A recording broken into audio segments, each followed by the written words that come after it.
Magandang araw po sa inyong lahat mga kababayan at welcome back dito po sa PNR. At ito nga mga kababayan, lagot, mabubunyag na lahat, bumaliktad na, Erwin Tulfo umamin na, nako, nabulabog House Speaker. Yan mga kababayan, patungkol po riyan ang ating alamin at bibigyan ng komento ngayong araw na ito. Pero bagong lahat, kung bago ka pa lang at di pa po nakapag-subscribe sa ating munting channel, please don't forget to subscribe at palike na rin po ng video ito. Maraming salamat po. At syempre mga kababayan, pasupport na rin po ng kaibigan natin nasa baba, Your News PH, nasa description po ang link ng kanyang channel, pa-subscribe na po. At eto na po, simulan na natin ito.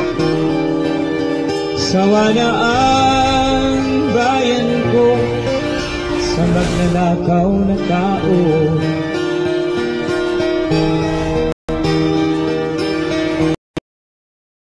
So yan mga kababayan, bago po natin i-play ang video ito, eto may share lang po akong balita, no? Kasi medyo nakakatawa po ito. Ito po yung balita mula sa News 5, nako. Ito si President Bongbong Marcos Jr., bagong update, no? 13 hours ago. So ito po ang sabi niya. Ang bagong Pilipino ay disiplinado. Saan banda? Mahusay at higit sa lahat, mapagmahal sa bayan. Tama. Mapagmahal sa kapwa Pilipino. Tama naman yung sinasabi dito, mapagmahal sa kapwa Pilipino. Pero minsan ginagamit rin ng kapwa Pilipino, no? Gaya ng pamimigay po ng ayuda, ginagamit yun lang ng mga Pilipino para mas kumita siguro ng mas malaki, di ba? Sabi niya pa, ito sana ang mga katangiang isa sa buhay. Nako, ito sana ang mga katangiang isa sa buhay natin ngayong bagong taon. Palakpakan. Dahil walang bagong Pilipinas kung walang bagong Pilipino. Yan mga kabayan. Nakakaano lang, no? Kasi yung pagtingin pala ni President Bongbong Marcos Jr., yung pagtingin niya pala sa mga Pilipino, kasi bagong taon sabi niya bagong taon, bagong buhay. So meaning yung pagtingin niya before, no? Sa mga Pilipino ay hindi mapagmahal, hindi disiplinado, hindi mahusay, no? Yan mga kaubayan. So yan pala yung pagtingin ni President Bongbong Marcos Jr. Kaya gusto niyang baguhin ngayong bagong taon 2025 mga kaubayan. Sabi niya ay kailangan magbago, no? Walang bagong Pilipinas kung walang bagong Pilipino. Totoo. Mga kabayan, totoo naman binago po nila ang buhay ng bawat isang Pilipino, di ba? Kasi kung noon, sabi nga nung isang napanood ko, dahil po sa pagsuporta niya kay President Bongbong Marcos Jr., na-ibenta niya, nako po, yung bahay. Ngayon ay nagbago na ang buhay nila, wala na po silang bahay. Kita niya. Yung mga dating may trabaho, ngayon umaasa na lang po sa ayuda. Yan, bagong Pilipino. Yan po ba ang gusto nyong ibig sabihin nyo, gusto nyong iparating sa amin, yung ibig mong sabihin, President Bongbong Marcos Jr.? Yung dating punong-puno ang kaban ng bayan, ngayon ay linilimas na. Yan ba ang bagong Pilipinas na gusto mong iparating sa amin? Diba? Bagong Pilipino. Bagong Pilipino na talaga kami ngayon Kung dati ay nakakabili pa kami ng marami pa, diba? Hindi medyo mahal Ngayon, masyado ng binago talaga ang buhay natin ni President Bongbong Marcos Jr. Maaring kayo rin, mga kababayan, binago po ang buhay ninyo. Sa bagong Pilipinas, kailangan daw may bagong Pilipino. Yun nga, tayo na po yung mga bagong Pilipino. Naghihikahos sa araw-araw, no? Well, anyway mga kabayan, ano pa po ang inyong reaction dyan? I-comment nyo na lang po at eto na, simulan na po natin to. Itong nakakagulat, viral na trending ngayon sa mundo ng social media ang di umano'y balitang matapos dayain ng kanyang pagkatao at tila mag-imbento na kanyang sariling kwento, Erwin Tulfo posibleng makansela ang pagtakbong senador at mahaharap pa sa patong-patong na kaso. Pero bago ang lahat mga Pinas, kung bago ka pa lang sa channel namin, ay huwag mong kalimutang mag-subscribe at pakiclick na rin ang notification bell para mas maging updated ka pa lalo sa lahat pa ng bagong videos na i-upload namin. At yun na nga mga Kapinas, sila panibagong taon, panibagong dilubyong araw ang kakaharapin na TV broadcaster turned congressman at ngayon ay senatorial aspirant na walang iba kundi si Erwin Tulfo. Matapos ang big revelation ng veteran vlogger na si Maharlika kung saan walang pagdadalawang isip at buong tapang na isiniwalat na bukod sa patong-patong na criminal charges, posibleng makulong na hanggang 253 years ang kongresista at representative ng ACT-CIS matapos masangkot sa demonic fraudulent identity or fraudulent identity scandal mula mismo sa bansang Amerika.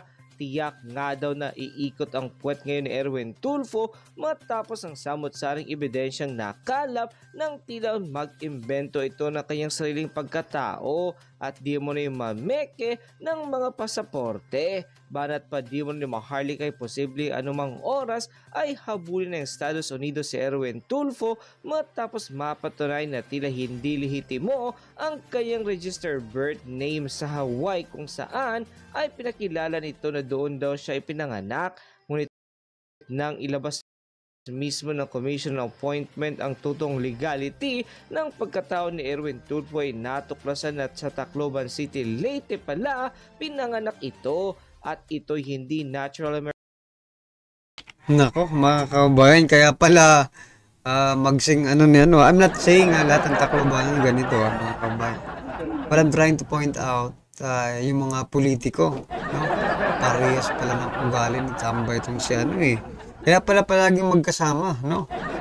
Kasi doon rin pala pinanganak itong si Erwin Tulfo. Leyte. Anong masasabi nyo dyan mga kabayan? Nako, ano? Habang tumatagal, mas lalo natin nakikilala ng masinsinan nitong ating mga kandidato, no? Habang tumatagal. So yan ngayon ko lang nalaman. Ngayon ko lang nalaman mga kabayan na doon pala ito pinanganak sa lugar ni Tamba. Oh, that's why. Kumbaga connected.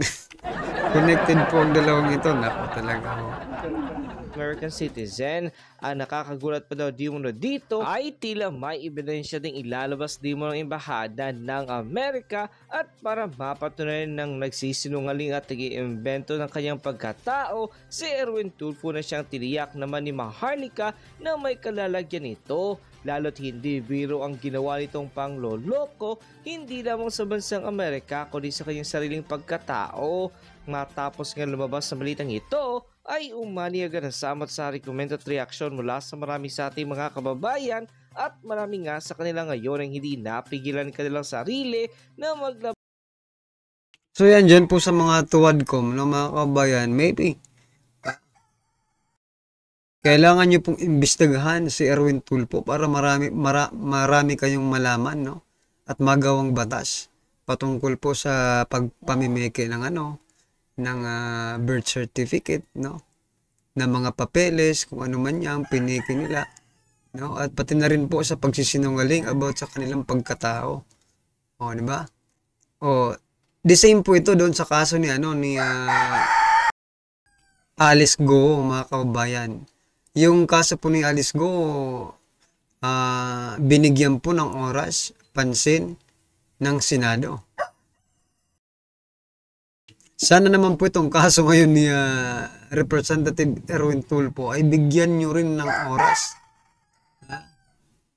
Hindi yung tinitira nyo lang pag hindi nyo kaalyado, pero pag kaalyado ninyo, diba? Kahit anong issue pa yan, hindi nyo mabati-batikos, di ba? Hindi nyo maimbestigahan. Sapagkat bakit? Baka may alam lang kayo. Baka may alam kayo dyan, tapos gusto nyo lang itago. Para hindi malaman ng taong bayan. Nako. Labas ng kani-kanilang hinang at komento sa mundo ng social media. The netizens posted, maging senador pa ito, walang imposible sa Pilipinas basta may pera at may influensya ka. Sad reality, nasa na mga tulfo sa isyu ng korupsyon ngayon. Grabe ang tahimik.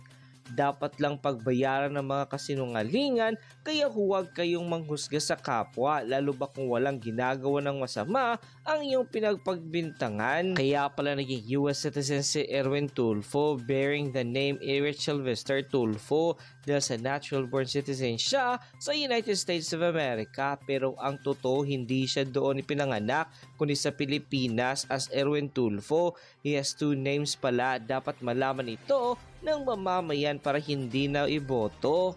Itama ko. So ito lang mga kabayan. Pag ito pong kaso ngayon ni Representative Erwin Tulfo ay hindi binigyan ng pansin, no? Hindi binigyan ng pansin at hayaan lang ng COMELEC o kung sino mang authority to let him run this midterm election. So I think mga kabayan, marami pa, no? Marami pang tulad ni Erwin Tulfo ang maglalakas ng loob to run for higher position, no? You know what I mean, mga kabayan, di ba? Marami pa po ang gagaya dyan. Kasi iisipin nila, maluwag naman pala ang batas sa Pilipinas. Ako, in-check naman ako. Di ba? Ano naman ako? Russian naman ako. Amerikano naman ako. Pero may pagkamukhang Pilipino ako. Pero kaya okay na to. Tatakbo ako dito sa Pilipinas. Mananalo ako kasi may pera ako di ba? Kapag hindi po ito napigilan, mga kababayan, ang sinasabi ko po ay yung mga posible lang. Posibleng gayahin po siya ng mga ibang lahi, no? Na gustong manirahan, tumatakbo sa kanilang nation, no? Dahil may mga kasalanan doon, pupunta dito sa Pilipinas at magpapanggap na Pilipino, 'di ba? At iboboto naman ng mga Pilipino. Hindi alam ginagawang mga boob-ob yung mga Pilipino. Kaya nga mga kabayan, dapat talaga, no, bigyan ng pansin, bigyan ng oras itong kasong ito because it is not that simple, no? Like Alice Go, no? Kaya sinasabi ko kanina, binigyan nyo ng oras, binigyan nyo ng pansin si Alice Go kasi gusto nyong i-link doon sa Duterte. Eto, si Erwin Tulfo, hindi nyo talaga malilink to sa mga Duterte. Hindi ba? Kaya siguro ayaw na ayaw nyong imbestigahan, ayaw na ayaw nyong pakinggan, ayaw na ayaw nyong tingnan yung kasong ito. Kasi hindi nyo talaga malilink papunta sa mga Duterte. Yun yung naiisip ko. Ewan ko lang sa inyo, mga kababayan. Kung ako'y mali sa aking palagay, dito sa Pinas, hindi lang korupsyon o nagaganap, ginagamit din yung pagpapasok sa politika upang magkaroon ng power sa pamamagitan ng politika. Dahil dyan, magkakaroon sila ng immunity dito sa Pinas through political power with some congressman confining him. Yan ang napapala ng masyadong matayog ang ambisyon. Kung magsalita parang nanalo na siya sa pagka-senator. And well done at salute kay Congressman Richard Gomez minsan sa kanilang debate. Makulong na dapat ang salary na naayon sa batas. Hindi dahil sikat ay lusot ka na sa kasinungalingan mo. Tama na po ang budol sa wanang taong bayan. You should know better. And go. Maharlika versus Erich Tulfo. Si Maharlika lang pala ang katapat mo Erwin Tulfo Mamaya kasama. Sabi ni Maharlika. Tila nagbabala ang vlogger na si Maharlika kaugnay sa pag-aamin ni Axis Party List Representative Erwin Tulfo na nag-TNT siya sa Amerika. Erwin Tulfo, ang issue, paano mo ninakaw ang identity ni Erich Sylvester Tulfo? Tama, yun yung issue. Kasi ito si Erwin Tulfo nagpaawa agad no. Ginamit agad. Eto mga kababayan kayong mananonood, kayo pong mga Tulfo natics no, yung mga panatiko. Etong isipin nyo. Yung kasalanan kasi dito, it's not about nagtrabaho siya doon ng di ba? Paligoy-ligoy pa eh. Yung sinasabi dito ni Ma'am Marlica, yung pamimeke niya ng mga dokumento. Okay? Ngayon, para ma-divert yung atensyon ng isang ordinaryong Pilipino, nagpaawa agad ito eh. Anong ginawa niya? Ginamit niya agad yung kanyang pamilya. Diba? Tama. Diba mga kababayan? Ginamit niya agad yung kanyang pamilya. Nagpaawa siya agad at sinabi niya, oo, nag-TNT ako. Tago ako ng tago doon sa Amerika sapagkat sino mang tatay, sino mang ama gagawin ang ginawa ko. Sapagkat gusto ko lang tulungan, gusto kong masustentuhan yung aking mga anak. Tama ba yun? Mga kababayan? Oo, lahat tayo gumagawa para sa pamilya natin. Nagtatrabaho tayo para sa pamilya natin. But, sa legal po na paraan. Ang ginawa niya, illegal eh. Tapos magpapaawa ka ngayon sa Pilipino pa. Dahil number 1 ka eh. Kailangan mong number 1 senatorial kaya sa mga survey, di ba? Kailangan mong depensahan yung pagiging number 1 mo. Pero it doesn't justify, mga kababayan, doon sa sinasabi ni Ma'am Marlica, dito naman sa pagpapaawa, anong connect? Oo, hindi lang ikaw. Hindi lang po ikaw. Huwag mong suluhin yung responsibilidad, di ba? May mas malala pa nga sa'yo, pero, di ba? Yung mga kababayan nating namamasura, di ba? They are doing it because it is legal, di ba? Kasi yun ang kaya lang nila. At marangal. Mas marangal pa nga ang mga mamasura di ba? Kaysa sa ginawa mo. Di ba? Don't divert the issue. Huwag mong ilihis. Huwag kang magpaawa. Akala ko ba matapang kayo?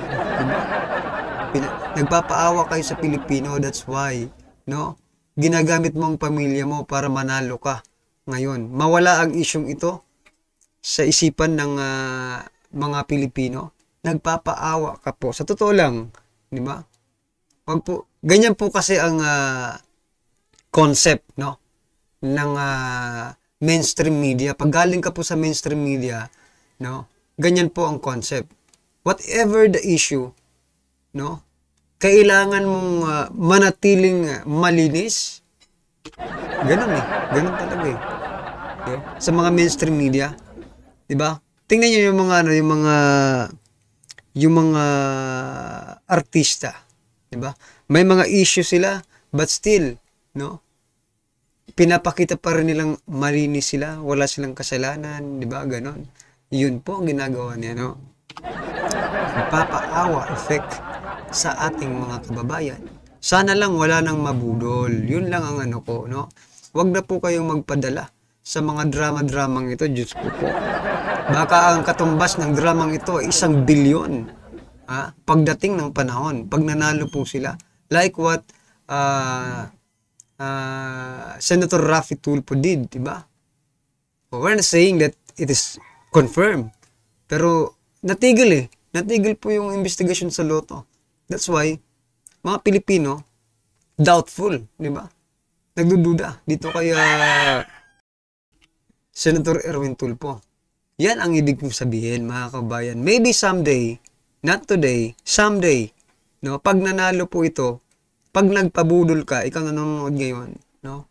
Pag nagpabudol ka po dito sa kadramahan ni Representative Erwin Tulfo, na ginagamit yung pamilya niya ngayon to divert the issue sa pamimigay ng papeles yan, documents.